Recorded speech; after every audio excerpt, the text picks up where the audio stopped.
Hello students, welcome to English grammar class. Today I am going to teach you about infinitive. What is infinitive? What do you mean by infinitive?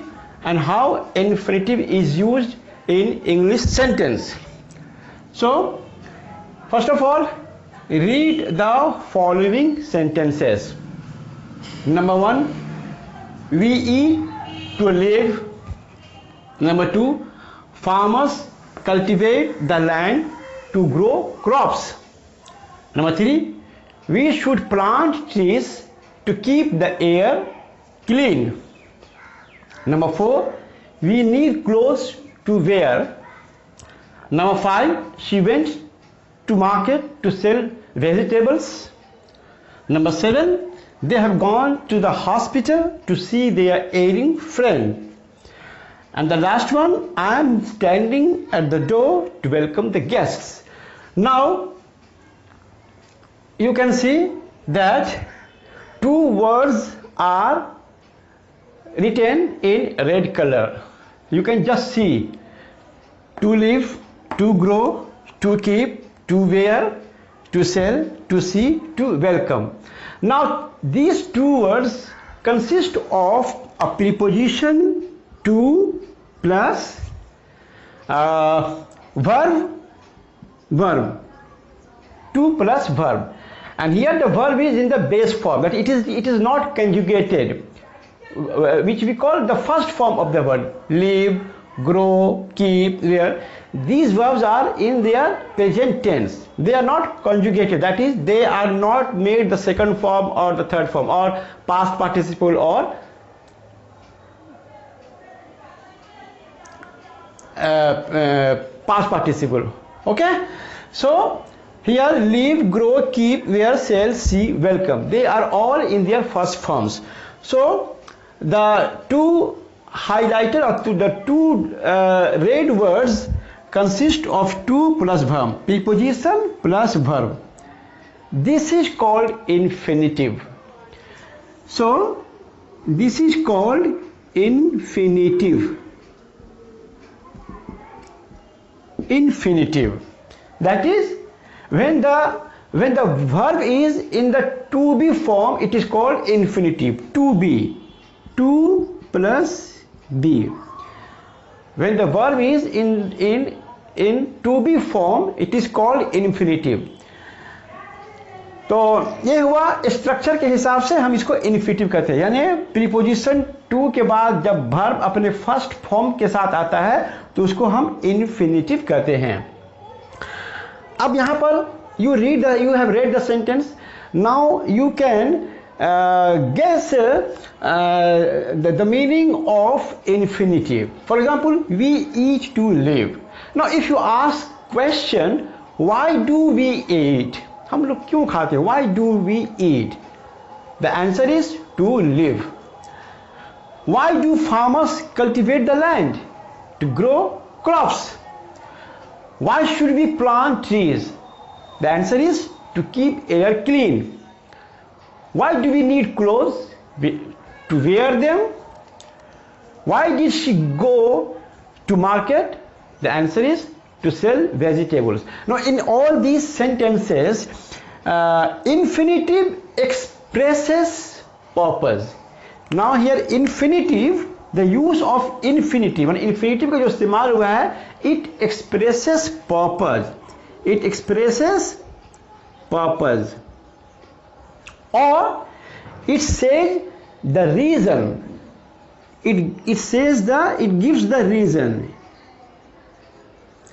मतलब खाने के पीछे क्या reason है? Reason है जिंदा रहना. टू लिव, वी ईट, हम लोग खाते हैं, किस लिए? The reason is to live. Why do farmers cultivate the land? The reason is to grow crops. और पर्पस क्या है? To grow crops. तो कहने का मतलब है कि यहां पर जो इन्फिनिटिव, पहले तो आप ये समझ गए कि इन्फिनिटिव कहते हैं किसे कहते हैं? किसी भी सेंटेंस में अगर टू के बाद, मैंने प्रीपोजिशन टू के बाद वर्ब अपने फर्स्ट फॉर्म में इस्तेमाल होता है तो उसे हम इन्फिनिटिव कहते हैं. ठीक है, तो what is an infinitive? Infinitive is a verb followed by preposition to. Infinitive क्या है? वर्ब है जो प्रीपोजिशन टू के बाद आता है। इसका इस्तेमाल यहाँ पर जो हुआ है, इसको सेंटेंसेस में यहाँ जो टू इन्फिनेटिव का जो इस्तेमाल हुआ है, इसको पढ़ने से it gives a clear message that it is used to say purpose, to state purpose or to give the reason behind a word। तो इसको पढ़ने से ये समझ में आता है कि काम के पीछे क्या मकसद है या काम के पीछे क्या रीज़न है। अच्छा, दूसरी चीज़ ये है कि यहाँ पर जो टू वर्ब माने इन्फिनेटिव का जो इस्तेमाल हुआ है, यहाँ पर हम लोग एक्सप्रेशन इन ऑर्डर टू भी यूज़ कर सकते हैं। इन ऑर्डर टू, ठीक है।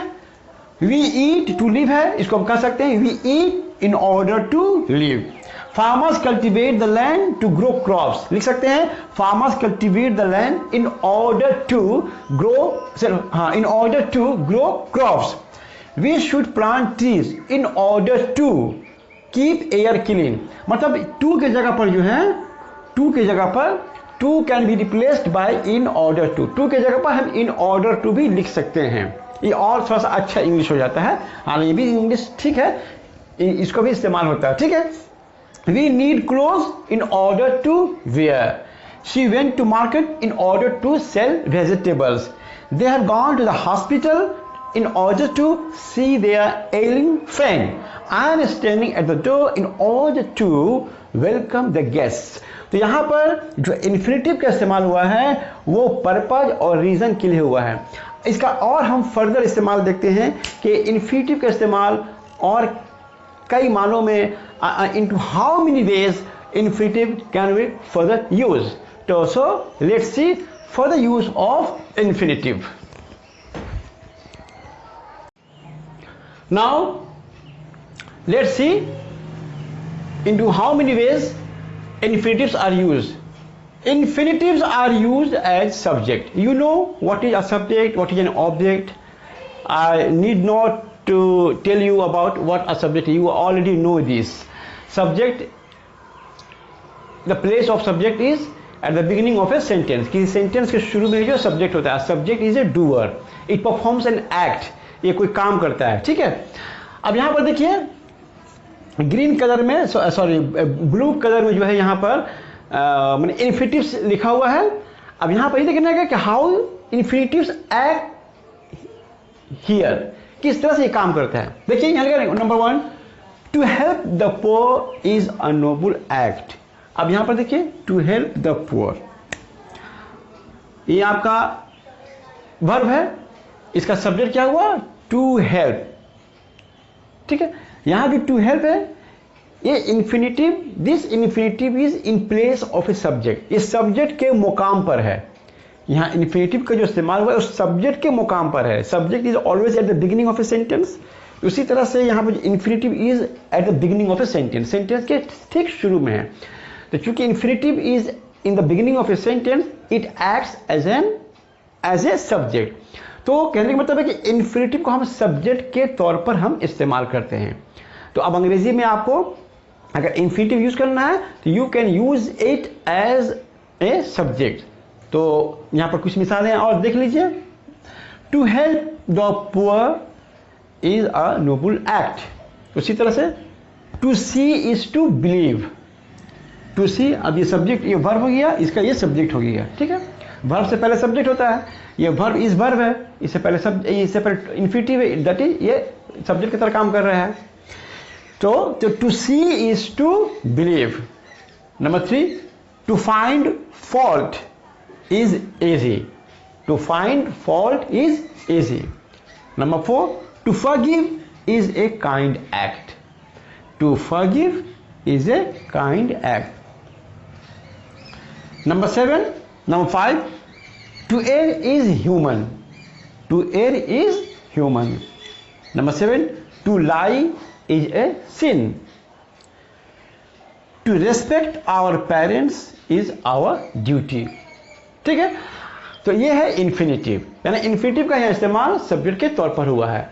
और दूसरी बात ये है कि यहाँ पर जो इन्फिनेटिव है, इसको मैं जो यहाँ पर जो इन्फिनेटिव है इसको हम जो है क्या कहता है, इसमें आईएनजी का इस्तेमाल करके भी हम कर सकते हैं। जैसे टू हेल्प है, to help can be replaced by helping the poor.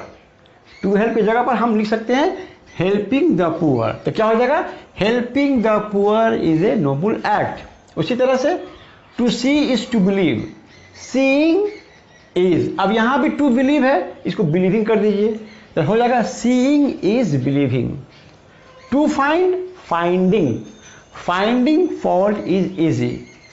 To forgive, forgiving is a kind act. To err is human, to err ये एक मैंने मुहावरा के तौर पर इस्तेमाल होता है, इसलिए इसको टू एयर ही रहने दीजिए, ठीक है। ये to err is human, it sounds good, erring is human, it doesn't sound good, so let to err remains to err. To lie is a sin, lying is a sin. To respect our parents is our duty, respecting our parents is our duty. तो कहने का मतलब है जो इन्फिनिटिव्स है when they are used as subject, उसको हम ing लगाकर, वर्ब में ing लगाकर भी हम उसको इस्तेमाल कर सकते हैं। अब देखते हैं कि इन्फिनिटिव का इस्तेमाल ऑब्जेक्ट के तौर पर किस तरह से होता है।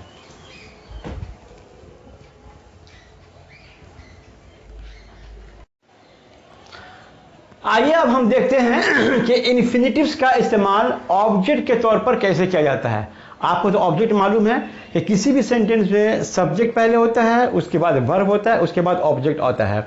यूजुअली ऑब्जेक्ट जो होता है वो वर्ब के बाद ही आता है, ठीक है। तो सब्जेक्ट, वर्ब, ऑब्जेक्ट ये तो आप जानते हैं। तो जिस तरह से इन्फिनिटिव्स का इस्तेमाल सब्जेक्ट के मकाम पर होता है, subject infinitives are used in place of a subject. Likewise infinitives are used in place of objects. Objects की जगह पर इन्फिनिटिव्स को हम इस्तेमाल करते हैं। अब यहाँ पर सेंटेंस में देखिए, number 1, he likes to play badminton. अब look at the sentence here, he subject हो गया, लाइक्स वर्ब हो गया। तो सब्जेक्ट वर्ब, इसके बाद क्या आना चाहिए, ऑब्जेक्ट। तो ऑब्जेक्ट क्या आया, टू प्ले, माने ऑब्जेक्ट के मकाम पर क्या है, टू प्ले है, यानी इन्फिनिटिव किसके मकाम पर है, ऑब्जेक्ट के मकाम पर। इसलिए यहां पर इन्फिनिटिव जो है वो ऑब्जेक्ट की तरह काम कर रहा है। Infinitive here acts as an object. तो क्या हो गया, he likes to play badminton. अब उसी तरह सब में देखिए, infinitives are acting as objects. Number 2, his habit is to read the newspaper daily. His habit, subject is verb, to read is in place of an object. Number 3, his greatest pleasure is to dance. His greatest pleasure, subject हो गया, is verb हो गया, to dance object के जगह पर है। Number 4, this room is to let. This room subject is verb, to let object की जगह पर है। Number 5, she loves to eat chocolates. ठीक है, she subject, loves verb, to eat object की जगह पर हो गया। उसी तरह से नंबर 7 में my desire is to see you again. ठीक है, my desire subject is verb, to see object. Birds love to sing. Birds subject, love verb, to sing object. He refused to obey the orders. He subject, refused verb, to obey object. तो इस तरह से हम क्या देखते हैं कि इन्फिनिटिव्स को हम लोग जो है ऑब्जेक्ट की तरह इस्तेमाल कर सकते हैं। जिस तरह से सब्जेक्ट में इन्फिनिटिव था, इन्फिनिटिव को में जो वर्ब था, जो बेस वर्ब है, उसमें हम आईएनजी इस्तेमाल करके मैंने लिख सकते हैं। उसी तरह से यहाँ भी कर सकते हैं। जैसे he likes playing badminton, he likes playing badminton. His habit is reading the newspaper daily. His greatest pleasure is dancing. This room is too late. ये थोड़ा सा लेटिंग गलत हो जाएगा, ठीक नहीं लगेगा, तो इसको इसी तरह से रहने दीजिए। जो जिस तरह से इस्तेमाल होता है उसको let that thing be use in that way. She loves eating chocolates हो जाएगा। My desire is seeing you again हो जाएगा. Birds love singing. He refused obeying the orders. तो हमने क्या देखा ये 7-8 एग्जाम्पल्स में कि इन्फिनिटिव्स को हम ऑब्जेक्ट के तौर पर कैसे इस्तेमाल करते हैं. इन्फिनिटिव का एक और आखिरी इस्तेमाल देख लीजिए.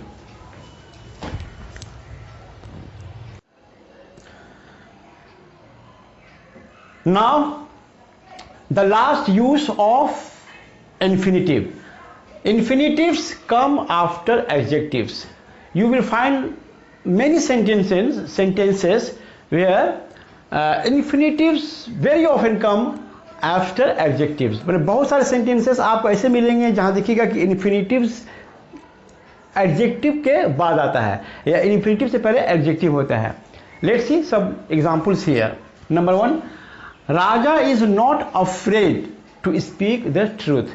अफ्रेड क्या है? एडजेक्टिव है. उसके बाद देखिए यहां पर आया है to speak infinitive. The Raja is not afraid to speak the truth. Number 2. The teacher was extremely sorry to hear it. Sorry adjective है, उसके बाद यहां इन्फिनिटिव आया है. Number 3. Bottled water is fit to drink. To drink is infinitive. It comes after adjective fit. Number 4. Junk food is unhealthy to eat. To eat is infinitive. It comes after adjective unhealthy. Number 5. English is not difficult to learn. To learn follows adjective difficult. Number 6. This syrup is bitter to take. Now here infinitive comes after adjective bitter. Number 7. He is slow to learn. Slow is adjective and it is followed by infinitive to. Number 8.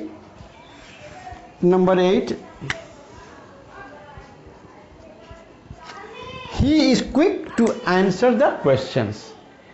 To answer is infinitive and the adjective precedes